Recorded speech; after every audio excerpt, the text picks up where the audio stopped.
Hello, Hello. to all of you listening to Show Up with Sarah. It's another episode on this fine Friday, and we have a very cool guest. Her name is Kat Berezowski, Nice. which I just learned her actual name is Kate Lund Okay. Berezowski. Okay. Kate. Yeah. Try again. Well, it's like Kate. Well, it's the Lynd. Kate Lund. I Yes. guess it's just a Kate Lind, but it feels aggressive with the Y. Anyway, welcome to Kat. Say hello. Hello. Happy to be here. Do you say Happy New Year? Happy to be here. Oh, I was like, girl, it's March. And by the time this comes out, it's going to be like April. So but sure. I don't know when the Chinese New Year is. So maybe. Um, I'm happy to have you here because um, you wear multiple hats, as many do, but you do it with such pizzazz and such realness, which is what I really like. So background, me and Kat have known each other for 4, 5, Gosh. Yeah. 18. I don't know. I don't Our know. entire lives. Has it been 4 years or 5? It's I been think it's 4, been 5 years. 5. Maybe. Yeah. 5 years. That seems aggressive. Um, you know what's weird? What always throws me off is that I have lived in Denver. It's coming up now in 7 years because I moved here 2015. And so I always anything that happened while I lived here in Denver, I it has to be less than 7 years. But then anything that feels like it was like towards the beginning of my living here, I'm like, well, that can't be because like I had just moved here. I try to like literally calculate everything based off of how long it feels like after I moved to Denver, which is Mhm. not probably not the way to do it. But I'm going to confirm. Well, how long ago was the bear experience? I know that's what I'm looking at now.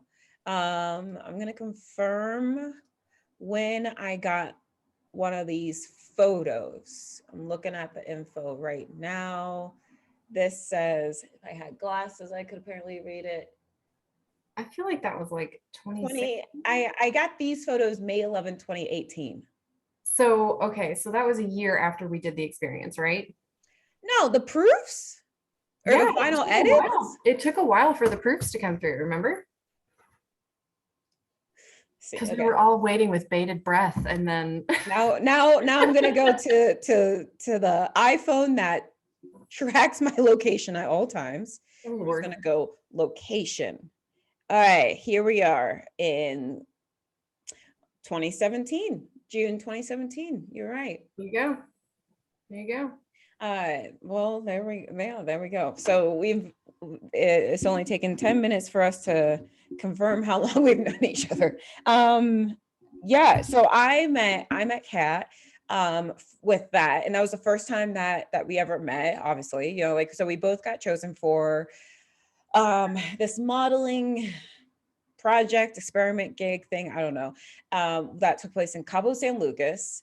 And so it was five of us, four of us, five of us, and we were all chosen by Kai York, aka Kai Nedden, who is a known fitness photographer for women.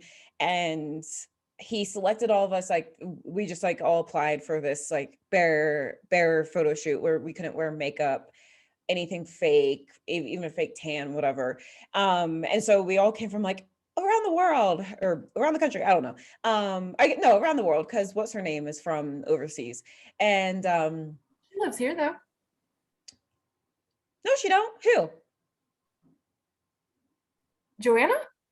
She lives in like She's German, but she lives here, doesn't no, she? she lives in like London. Okay. Oh, you know what? I think at the time she may have lived in like Kansas or something. Yeah. But no, she lives overseas.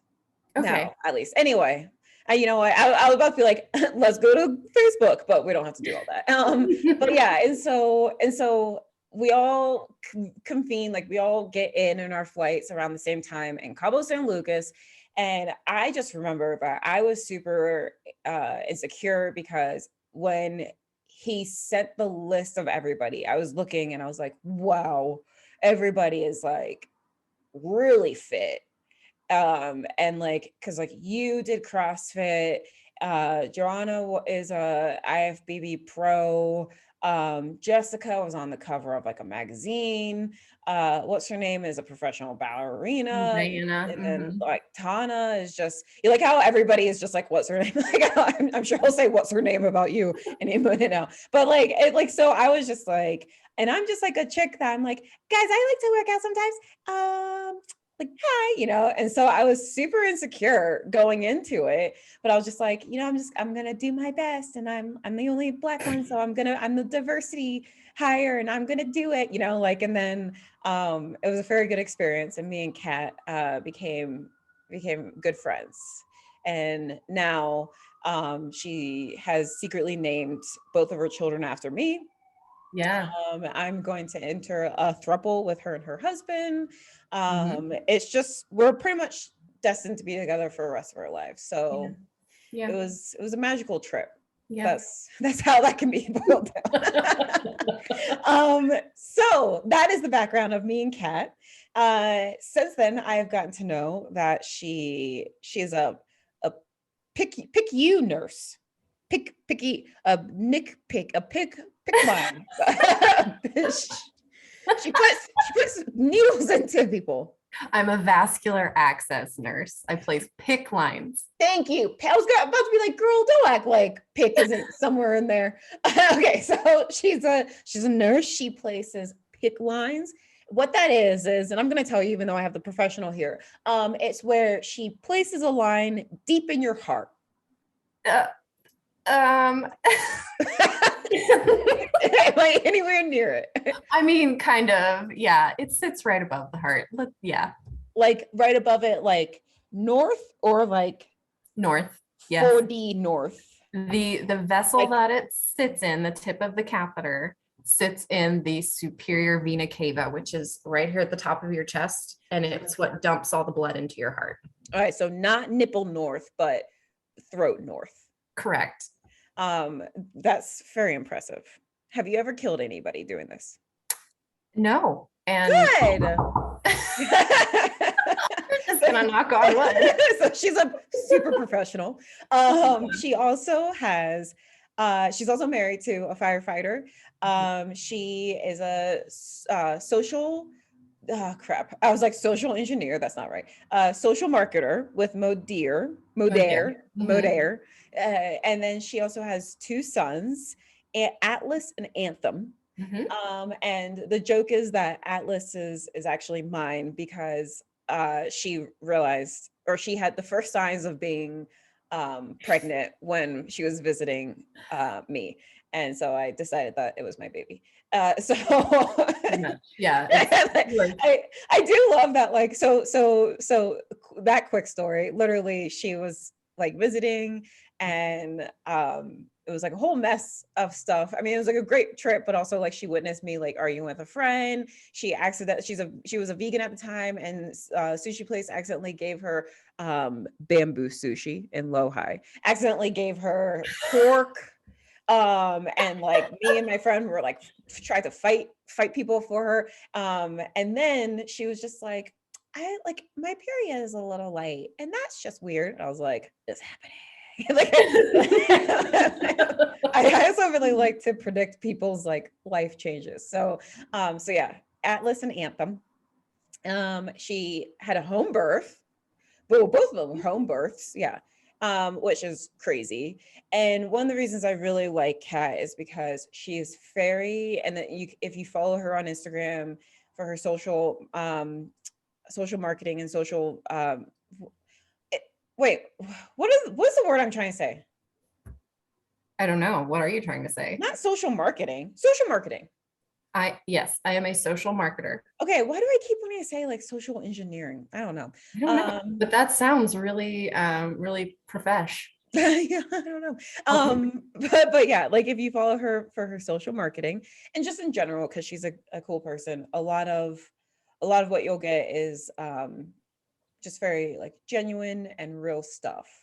And that's why I really like her, because she seems like this kind of like super mom, because she's the type that can like um market product while like holding a baby on her hip, and also like calmly talking to her other son, and also like folding clothes at the same time, type of thing, you know, like which to, I feel like people who don't have kids, it's like, oh, that's like super impressive.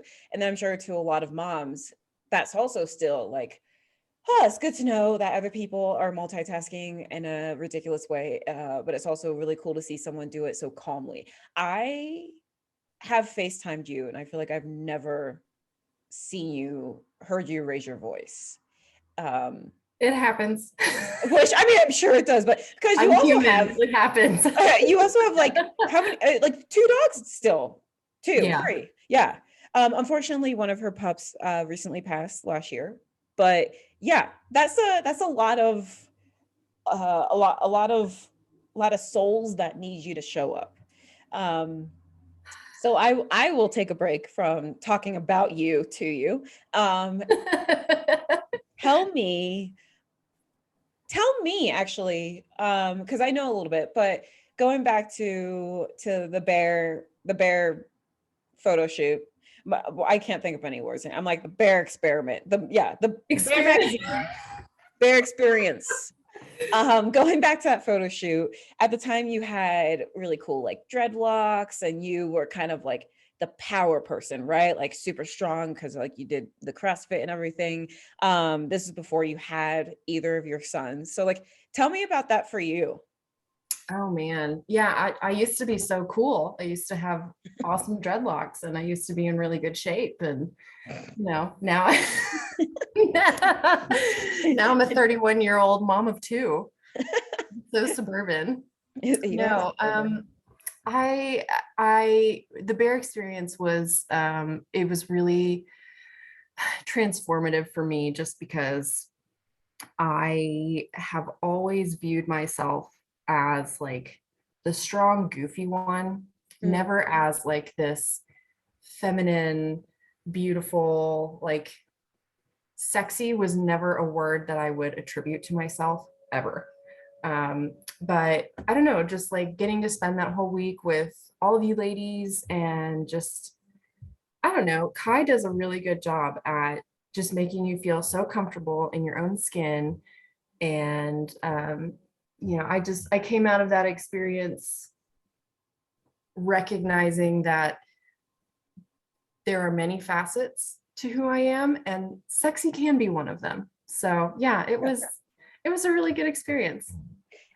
you when did you and Dusty get married? How old were you again? That was 2015, so I was 25. Um, has there been any transition from like being 25 and getting married to now being, you know, like just in your 30s, but like that growth of you as a woman and getting married, what I would consider like a little younger, like kind of still in that like finding yourself space, but like have you seen any transition in terms of like your confidence or who you are, or just like the transition in your marriage at all? Um, I would say, okay, so just, I mean, yes, there's a huge transition from just being, you know, a newlywed, a childless newlywed to being, gosh, we are what, 6 or 7 years into our marriage now, and we've got two kids. I mean, yes, there has been a lot of change and transformation over the last few years. And I would say that one of the biggest things that has changed for me is going from a very, and I don't want this to sound bad at negative in any way, but when you don't have kids, you're very self-centered. Mm-hmm. It's all about you and what you want and your timeline and that kind of thing, your needs, your wants. And then you have a kid and that changes drastically, and all of a sudden it's not just about you anymore.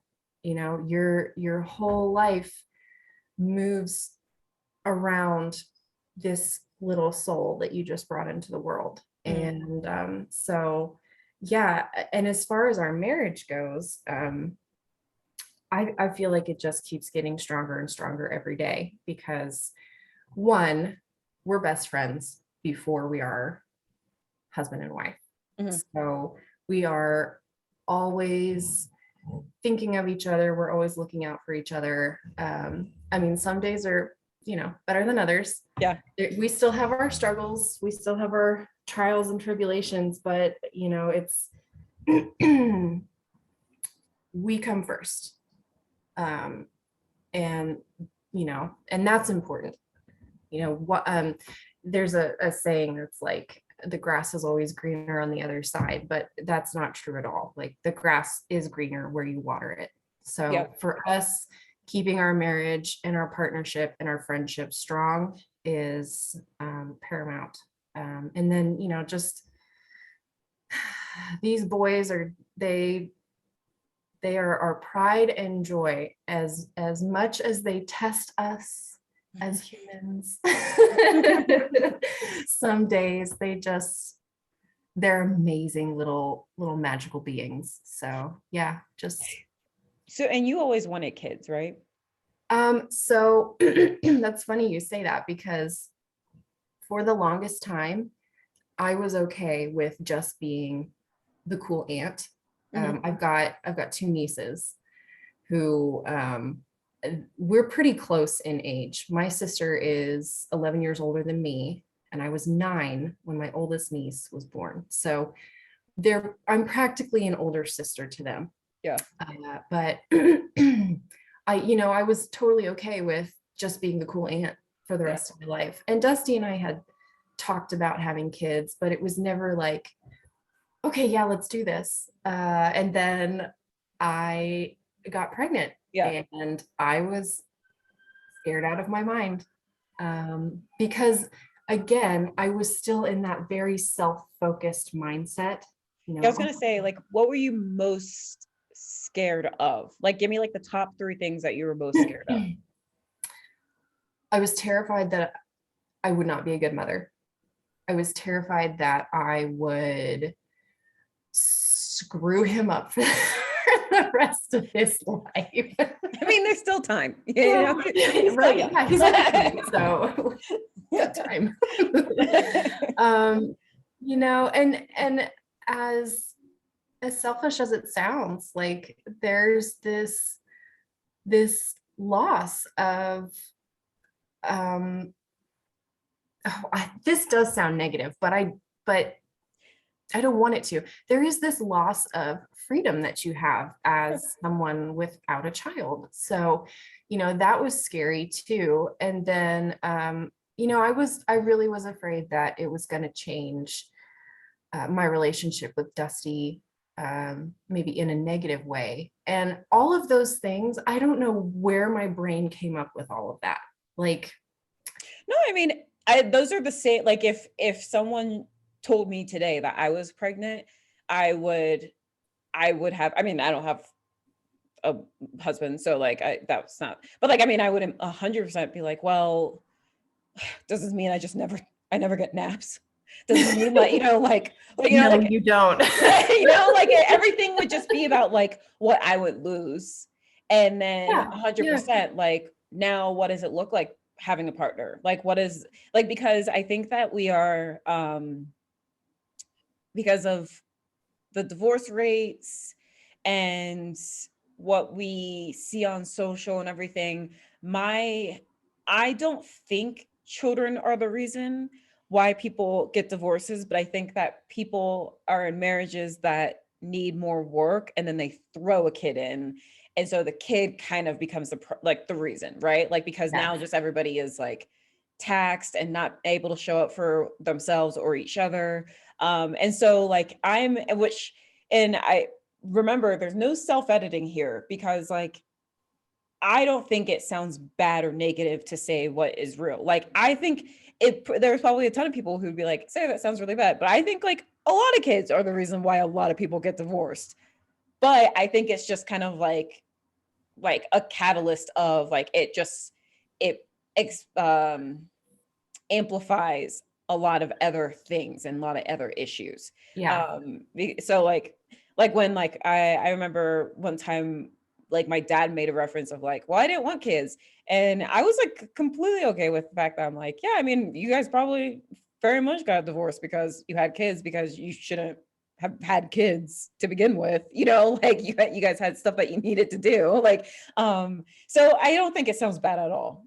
Like, I appreciate you sharing your real concerns. Well, thank you. Well, and Um, the thing is, when you bring a child into the world, it forces you to, can we pause for a moment? yeah. Hi, baby. Can you please sit down and not? Oh, never mind. There we go. I mean, that's what I was saying. Can you hear me now? Yes, I can. I was saying that he's 100% welcome to hang out. Oh my goodness, look at that face. He's such a happy baby. But yeah, like well, and honestly, that's one of the reasons why so we paused it really fast because Atlas or Avon woke up, and now I unpaused it, and now there's just a baby here. So in case you're listening and you're like, what's going on? There's a baby that's looking at me. A new guest. He's a cutie. So yeah, one of the reasons why I really dig you is because you have this ever since I've met you. And when I've like crept on your social before we met and then everything since, like, confidence where you're just like, yeah, I'm just doing me and like, you know, like, and I know that obviously like no one is confident all of the time or just like whatever, but I'm kind of curious, like, where does your confidence come from, and where did you get that ability to just be kind of like this like calming, like, I can handle it and everything's okay, and like, let's just like figure it out? Like, where did that come from? um, Faking it till I make it. I like that. Man, it, like you said, like I'm not like that 100% of the time. And a lot of it is just I don't want to say it's a facade. It's just a face that I put on, and I don't know where I learned to just put it on, but I do. But there's a lot of behind the scenes turmoil going on, and pep talk going on, and battling negative self-talk. And so I'm just as human as everyone else. I'm not confident all the time. I Gosh, poor Dusty. he has to listen to me. Oh, and all of my anxiousness all the time, and bless him for it. He just loves me through it. Well, I know like one of the things that we were able to connect about is the fact that you, I don't know if you still do, but you did at one point deal with mental health. Mm. And I know that it was a concern of yours, like after your pregnancy and everything. And so, how long have you dealt with needing to be more aware of your mental health? I'll word it like that. I started having issues with depression back when I was like 12 years old. And at the time, I was a competitive swimmer, and and I'll get to why that's important here in a second. My my mom has always been very like present and very aware of what's going on mentally with me.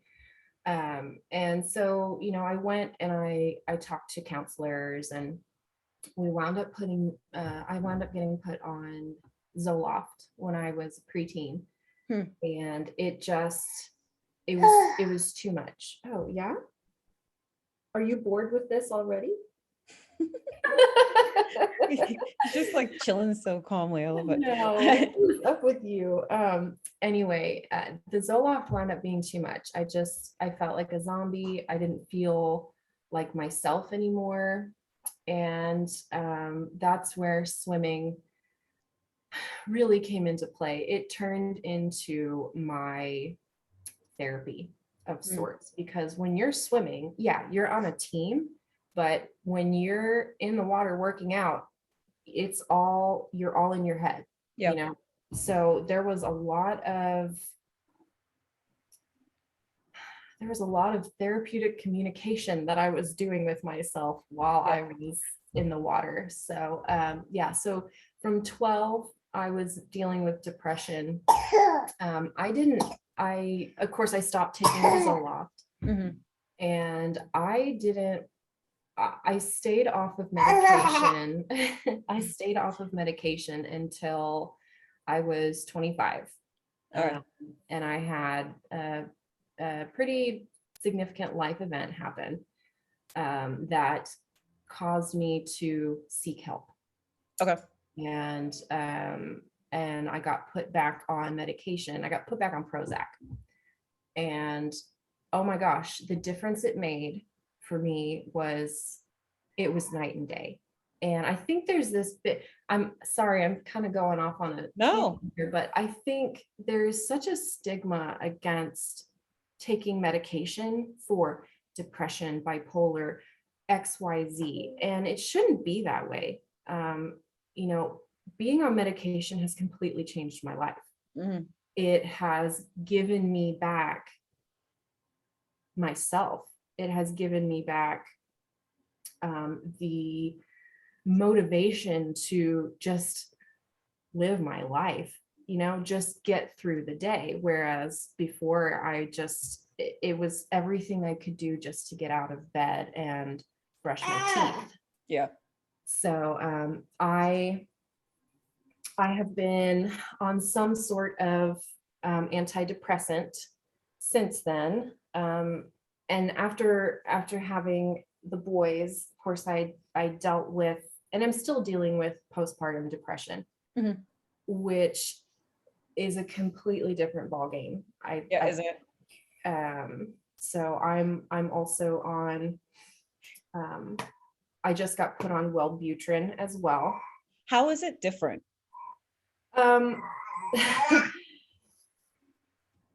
So postpartum depression is different for everyone. But what I personally experienced was this constant fear and dread that something bad was going to happen to my children. And for me, it wasn't something I'm going to do to them. It was just, which for some women, that's how it is. I mean, it's just insane the way that mixture of chemicals makes you think these unbelievable things. Yeah.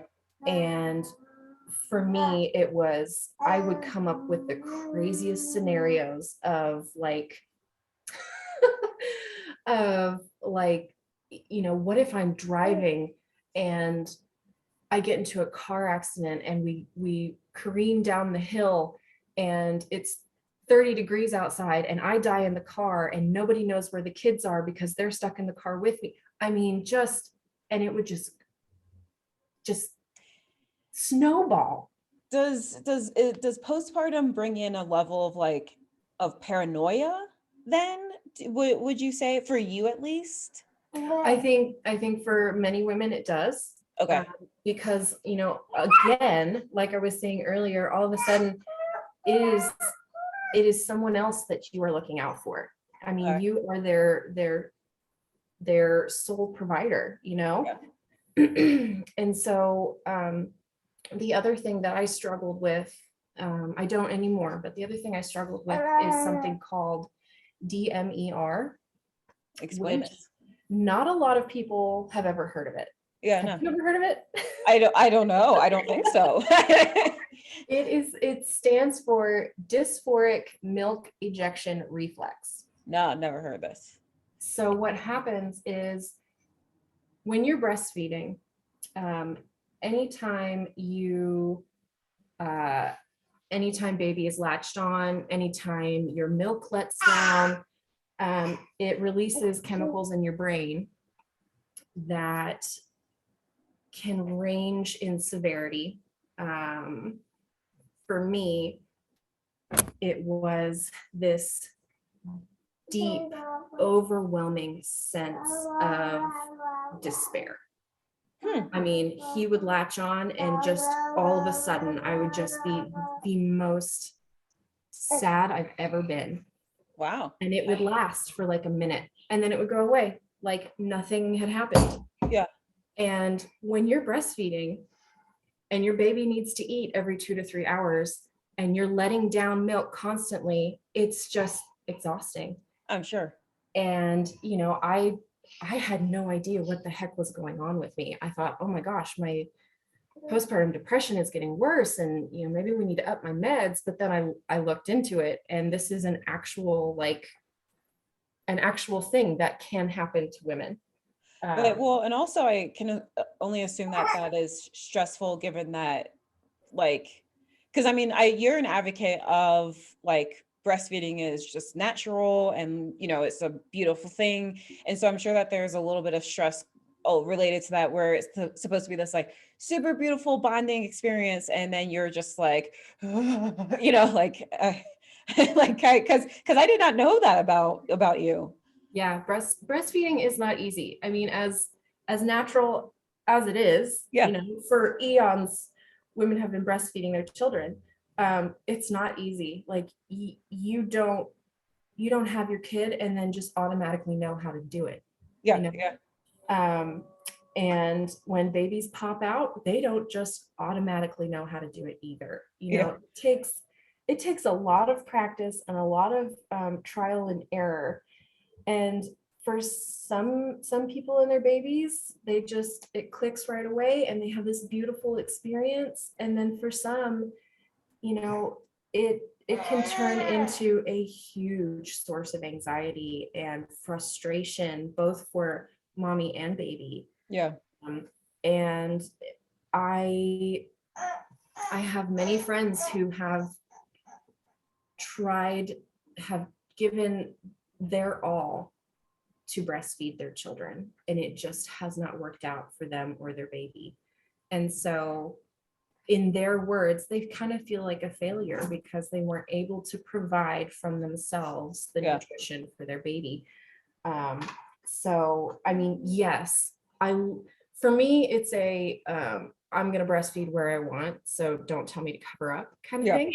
Yeah. But it's also I see you. I see that you are trying. I see that it has not worked for you, and your feelings on it are valid. And the fact that you tried and the fact that you are doing what you can to provide your baby with nutrition, I applaud that. You know, like, just because breastfeeding didn't work out for you doesn't mean you're any less of a mother or any less of a person. Yeah. That's my stance on it. So like to go back a little bit, it's funny because like I said, like online and like also just like being able to FaceTime you, know you, it just seems like you're just that person that's like, oh, it's time to feed my baby. Like, oh, look at us, we're bonding, it's beautiful. This is great. Oh, my baby, you know, like you and it could also be because we have similar personalities, but also like we differ in specific ways. Like I feel like if something mildly stressful happened, I would be like, what the F? And you would be like, oh, not cool, you know what? But like I just feel like you just seem to have this like very calming presence, at least for me. And so how much, oh, I'm sorry, did I yell? No, he went ta-ta. Yeah, if you do what you got to do. But yeah, like I just love that there are people who are listening to this and I'm just like randomly like talking to your kid. Yeah, like I think that that's one reason why I really like how you are, because it seems like online it goes you being a mother, being a wife. And it could just be because like that's just like what you take pictures of the most, or what you connect with your audience with the most. So that's kind of the order that you are talking in. And I like that it doesn't seem your identity is well, like I'm a wife, I'm a mother, you're like I'm Kat, and these are the things that I'm able to be and do, right? It would that does that is that right, or would you say it's like cat wife mom, or is it mom cat wife? What how would you place it? Or and nurse, I keep forgetting that, even though it's like super important. Like Well, okay, so for me, it's always been very important to just share where I'm at in my life, whether it's the good or the bad, because when you get online, when you get on social media, it's like everyone posts their highlight reel, and they like to show just the good stuff. And that can really make your audience feel like they are lacking, or less than, or oh my gosh, my house isn't beautiful all the time, and my kids aren't dressed in the trendiest clothes, and XYZ. And let me just preface this with, I still struggle with that mentality too. mhm. There are people I follow that they do just post their highlight reel, and I'll see all that and be like, "Oh, why can't my house look like that?" And you just, So the funny thing is that I there are some people I've seen that like have like yeah, a family of 5, and they post their home because they're like interior design bloggers or whatever. And mhm. all I think is I would hate to be a kid in that home, because it just feels like a lobby of a hotel or something. Like it like seems like too nice. Like I don't know. Like so if that helps, like as an adult thinking about myself as a kid, like I like a home should feel like a home. That's my opinion. Anyway. Yeah, and you know what? Kudos to those parents that can keep their houses looking spectacular all the time. That's wonderful for you. That is not my life. Yeah. Yeah. I don't. So anyway, like I said, like I've always just tried to be as authentic and on the nose as I can. And because, I feel like there's somebody out there who needs to see that. Mhm. Somebody out there who needs to hear, this is not easy, and life is not perfect, and you're not always going to get it right. So I just try to show what it is that I would like to see. When I'm feeling like I don't have my life together, it's Mhm. nice to see that someone I'm following also doesn't have their life Yeah. together. So, as far as posting, stuff about motherhood and being a wife and being a nurse, it's just kind of, where am I at in my life at that moment? And right now, the most important aspect of my life is being present with my children and being a good mom, and honestly working on myself as a person, Yeah. because I know that that in turn is going to benefit my children and my husband, Yeah. my relationships. So um, I try to sprinkle a little bit of everything of who I am in there. Some days it's easier, but you do what you can. So thinking about the cat before you had kids, in that span of time between getting married and having Atlas, um, having Atlas, let me clarify that. What is the if you could pop up and talk to that cat, what's the piece of advice that you would give her for that time of her life?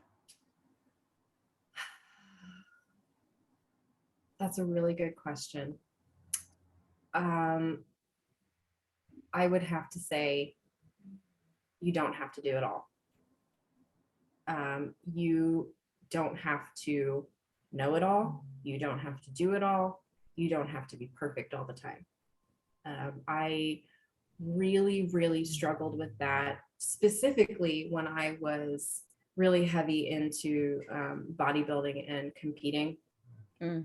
Um, and that unfortunately did a lot of damage to my mental health Mm. because I was always striving for something that was impossible. Mm. There is no perfect. Yeah.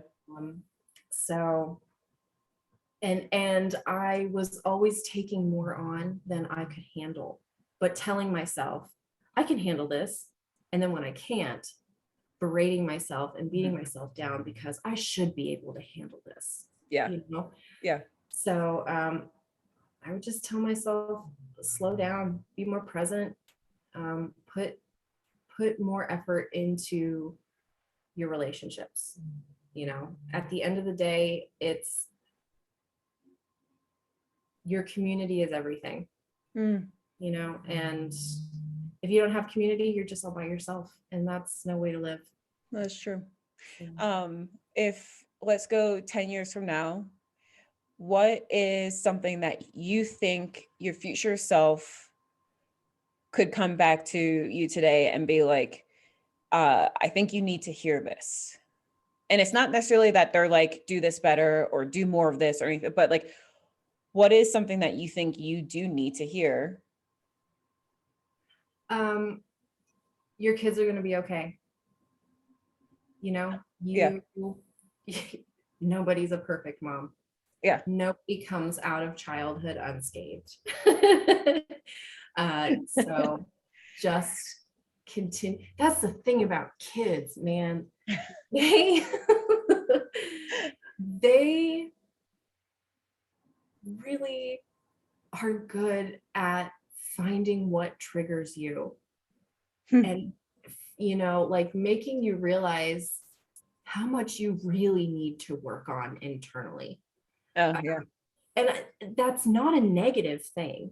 Yeah. If you're a parent, you should always, this is my opinion, you should always be working on yourself because it's only going to positively impact your children. Yeah. And so yeah, that's what I would tell myself. Like, your kids are going to be okay. You are doing what you can in the moment. You're human. You don't need to be perfect. So back to that. Yeah. Yeah. Yeah.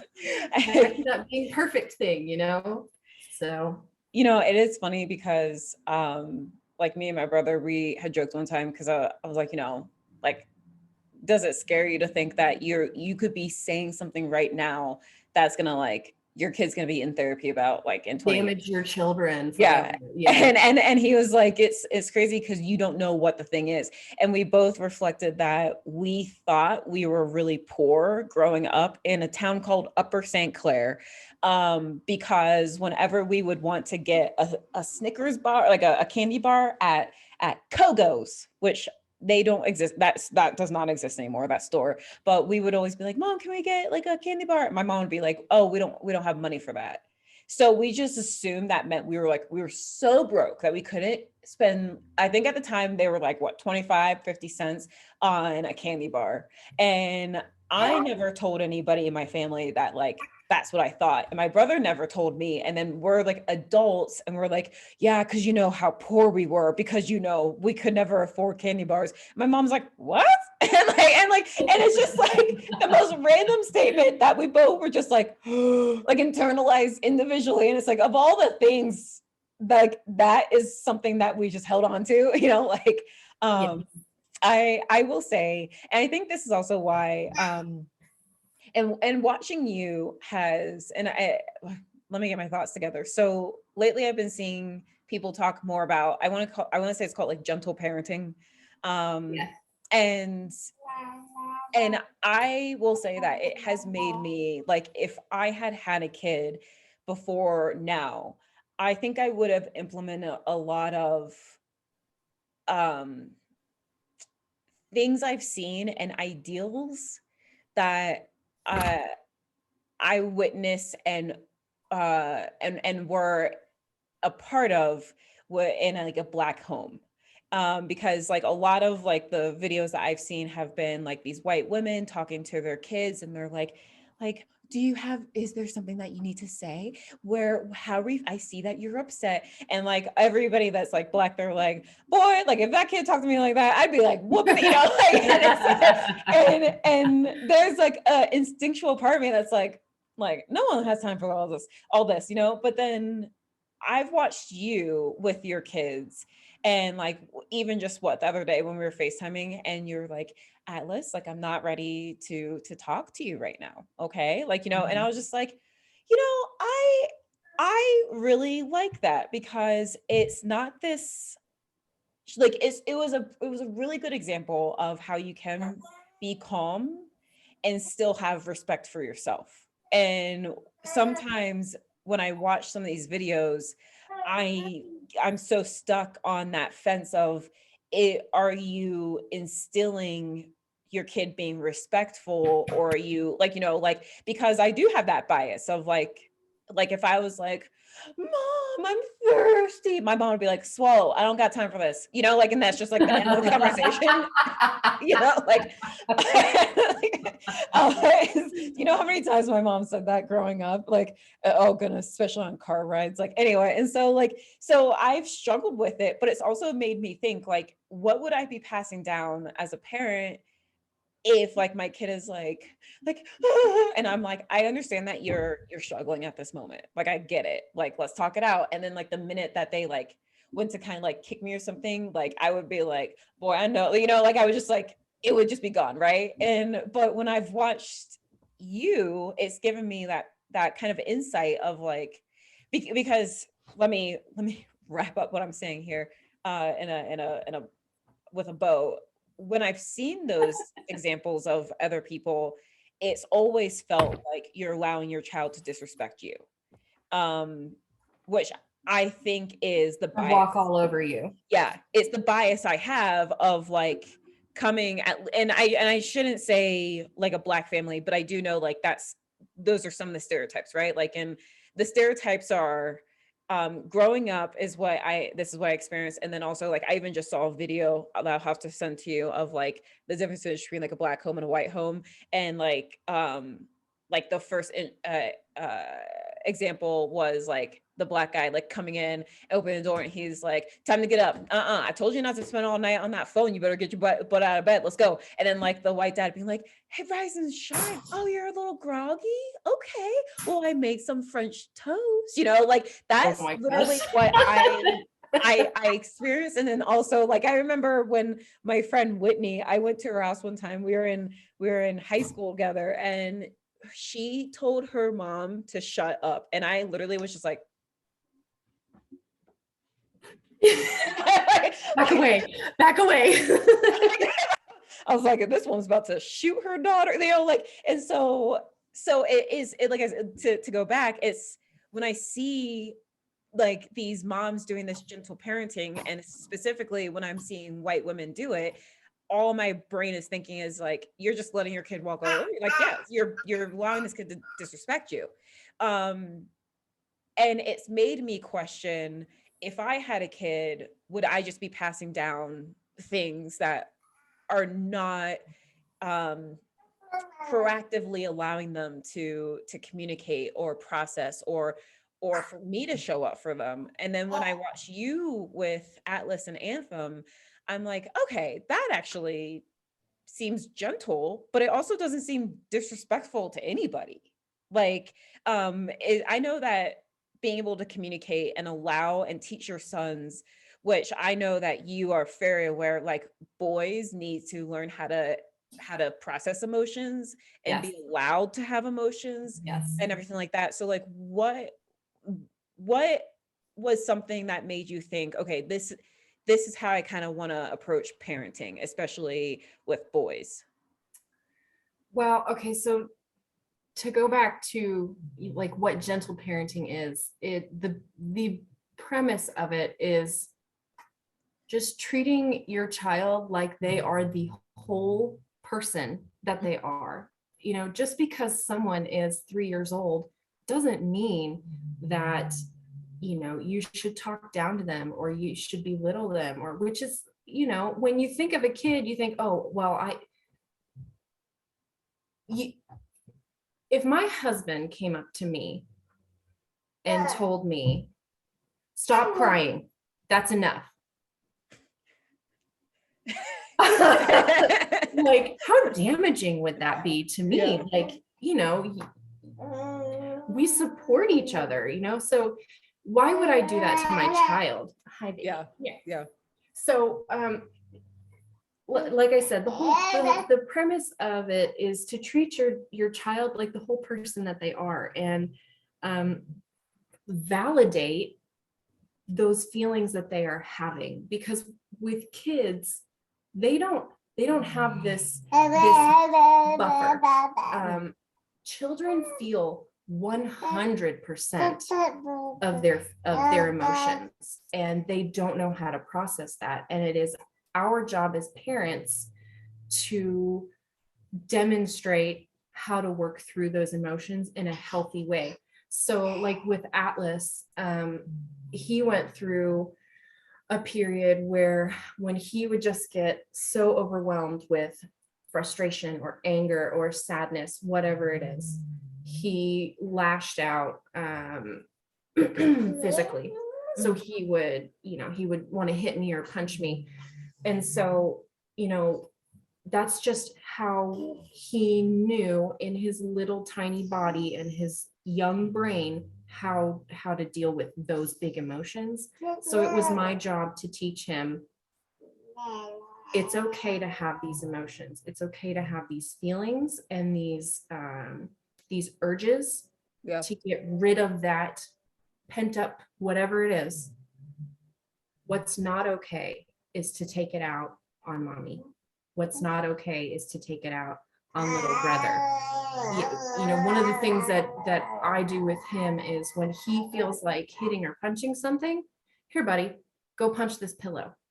Because when you punch that pillow doesn't feel anything. But you are still getting out all those emotions that you need to. You are still expressing yourself in a way that feels good to you, but you're not damaging anybody else.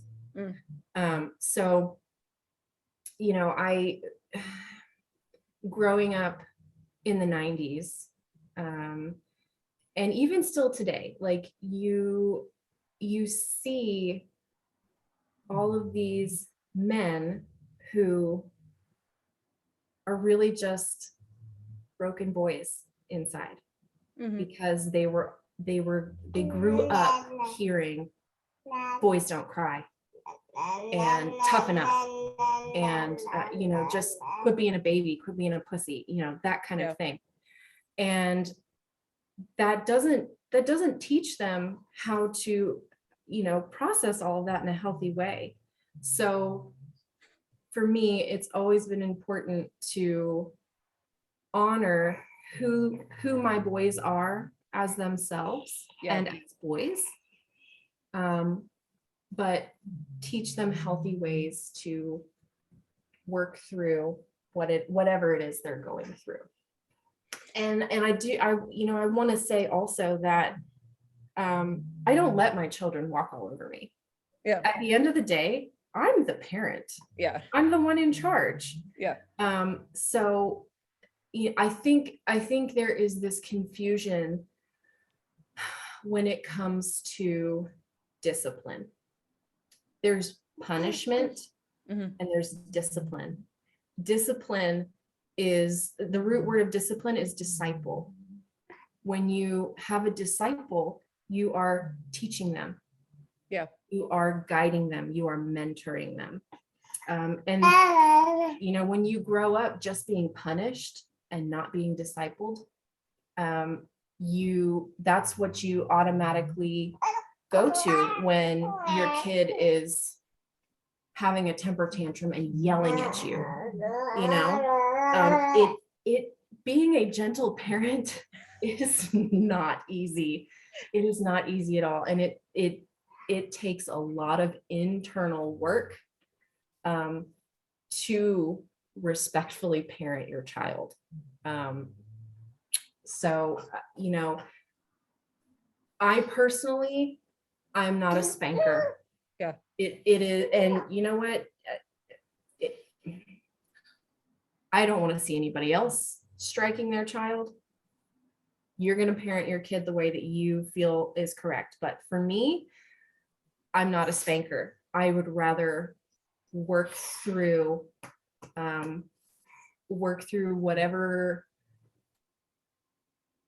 however we are bumping heads. I'd rather work through that than just resort to being physical.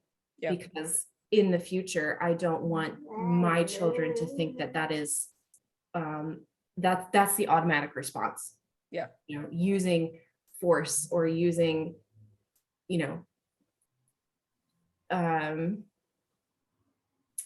am I trying to say here? Can I put you down for a second? Using fear as a way to parent. Yeah. Does that make sense? Yeah. Oh yeah. I feel like I just went on a long tangent. No, I mean, I don't know anything about parenting and then gentle parenting. Like, obviously the most experience I have, which is not an equivalent, and I'm very, very clear. Like whenever people are like, oh, you're a fur mom, I'm like, I'm a woman who has dogs. Like, let's calm down. But I do find like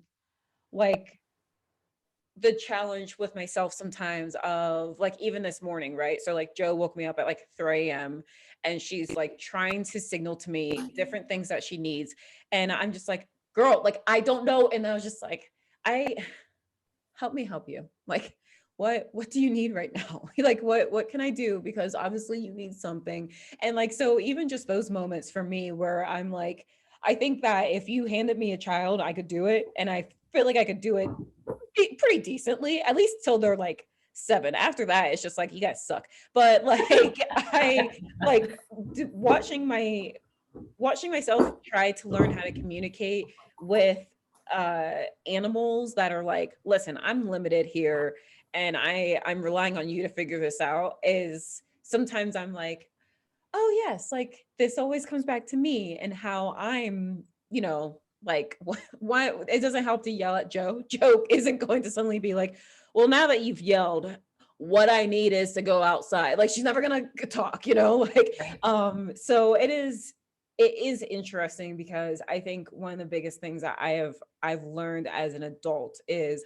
obviously when we are kids, we assume that parents know what the crap they're talking about and they have their stuff together. We don't. No. And like, and I like realized after a while, I'm like, oh, like, I mean, obviously, like having friends who have kids, I'm like, so parents are just people who are just me, but then God just gives them a kid. And then they're just like, I'm still just like, 4 weeks ago, I was dead drunk because the kid was with their grandma. So, like, and it's just like, they're still just me, just with a kid. And so all the stuff that I'm going through and learning and figuring out. And so that's why whenever I do talk to people who are like, we're waiting for the right time to like get married or have a kid or this, that, I'm just like, I mean, I feel like I even know there's almost no real perfect time, because it's just, you're gonna do it. Yeah. And then you're gonna be like, oh, here are all these challenges that I was not aware of, and now I suddenly have to figure out. But you would do it, it's the same thing anyway.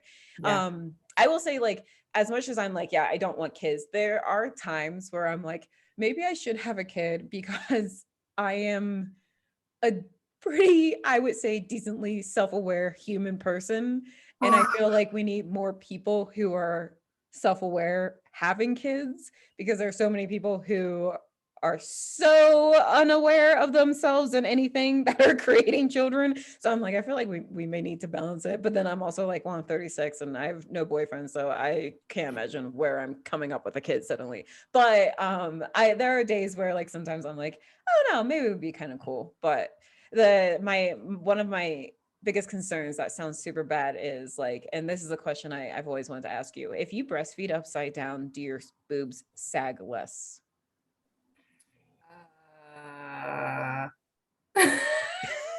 I don't know. Can you have another kid and then only breastfeed upside down and then let me know? Okay, but can I tell you something? Like, that's actually a way to help unclog clogged milk ducts. Breastfeeding upside down? Mm-hmm. Boom, look at that. I didn't even know it. it produces sagginess and unclogs. Oh my gosh, that's hilarious. Twofold. All right, I don't want to keep you too long. I just have one thing that I do, because obviously you are a heart ventricle pick line nurse, but then you're also Okay. I feel like I got a number of keywords in there. That's pretty good. Thank you. But then you also work with Modeer, which is a wellness company. Tell us about so far your experience with that and why you're passionate about it. So far this is in all my years of trying to figure out who I am and work on myself, just this past 3 months,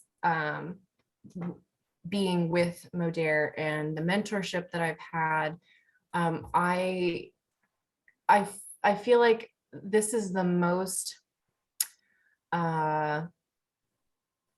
work that I've done on myself, outside of being a parent. Mm-hmm.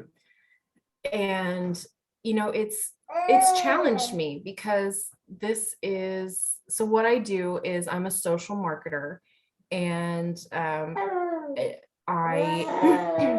in the simplest terms, I share the products that I love. Hi baby, come here. I share the products that I love, and I have a code for it.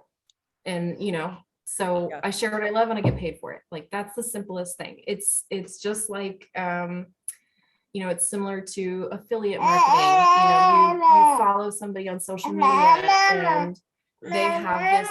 Yes, baby. Hi. Yeah, is that Sarah? They have this affiliate code that'll get you 10% off of your order for X, Y, and Z, right? Yeah. So that's what I do. But I like this company because as a nurse, it's important to me that a company be unbiased in their studies of their products, that kind of thing. And everything with Modair is third-party tested. I know. Sorry. Well, I'm just so amazed at your ability to just keep shifting him around constantly. You get really good at working outside of, For those that are just listening, she's moving Anthem around like crazy, and he's just randomly smiling, and then just goes off screen, and then comes back. Where are you happiest? What can I do for you? Honey. Anyway, so I feel, what was I talking about? As a nurse, it's really the third party testing. Yeah. So that's one of the things I really like about this company, is that their products are backed up by the white papers, by all of the research that is done. What are you doing? I am so off track here. Oh, you're good. I just wanted to know why you felt so passionate about Modair. I keep putting a hard R on there. Modair. Because I've gotten to watch you discuss it and how much you really love it, and I've connected with it.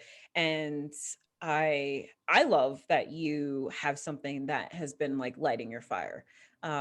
I just wanted you to be able to share that, because obviously I want people to reach out to you if when they listen to this, but also just because it's another part of you. Yeah. So yeah, it really, and that's a good way of putting it. It really has kind of lit a fire. I feel like I have this. Okay, so let me just kind of go back to why I decided to get into Modair. So my husband and I are working on moving out of a neighborhood. We are not neighborhood people. We want land. We want to start a homestead. So we are trying to pay off our house. And we've worked really hard over the last 5-6 years to pay off all of our debt. And that has, the majority of that has come from my job as a nurse. And with everything that is going on with mandates and, you know, healthcare workers losing their jobs, I felt it was necessary to start looking for something outside of nursing. So what really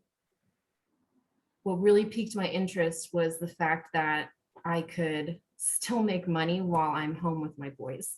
Okay.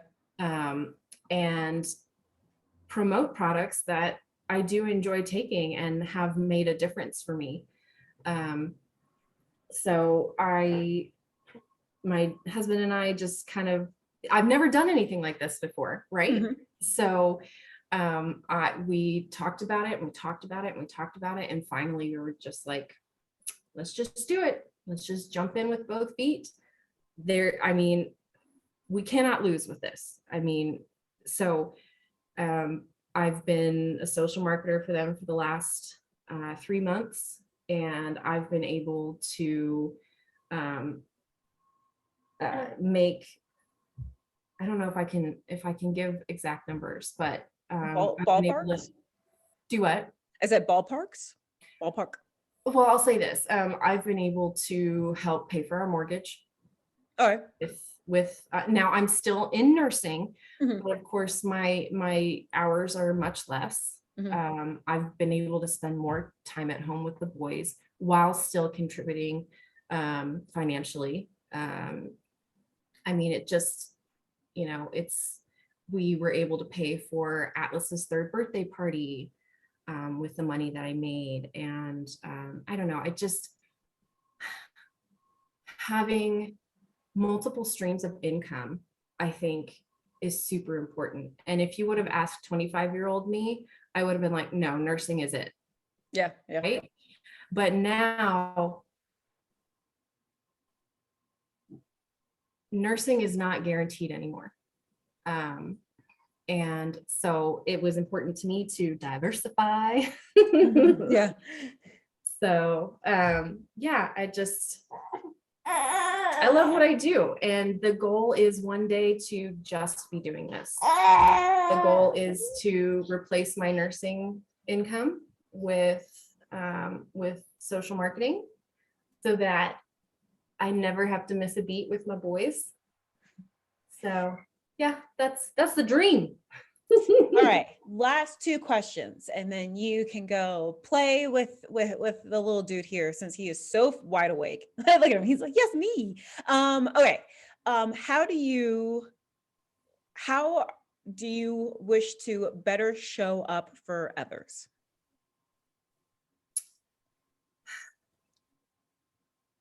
I think by showing up for myself first. As a mom, it is really easy to fall into the role of the martyr, putting yourself last, because these little people need you.